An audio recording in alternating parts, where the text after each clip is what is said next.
असम से है। गुवाहाटी में ज़लज़ले के झटके महसूस किए गए हैं। ये बड़ी खबर आपको बता रहे हैं असम से। गुवाहाटी में ज़लज़ले के झटके महसूस किए गए। झटके की शिद्दत क्या थी, ज़लज़ले की शिद्दत क्या थी, रिक्टर पैमाने पर फिलहाल ये वाज़ेह नहीं, लेकिन झटके महसूस किए गए ज़लज़ले के असम के गुवाहाटी में, जिसके बाद लोग दहशत महसूस करते हुए नजर आए और एक तरीके से लोग अपने घर बार से बाहर आ गए थे।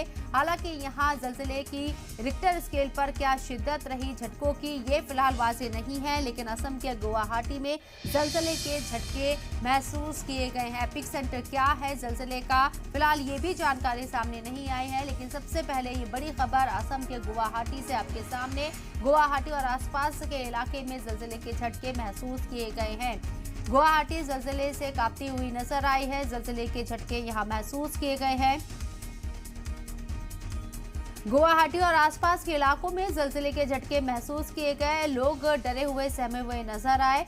हालांकि अभी किसी तरह के कोई नुकसान की खबर नहीं है और रिक्टर स्केल पर क्या शिद्दत रही ज़लज़ले की, ये भी वाज़ेह नहीं है। थोड़ी देर में ये वाज़ेह होगा, लेकिन फिलहाल ये बड़ी खबर आप तक पहुंचा रहे हैं। असम के गुवाहाटी और उसके आसपास के इलाके में ज़लज़ले के झटके महसूस किए गए हैं। ये बड़ी खबर असम के गुवाहाटी से।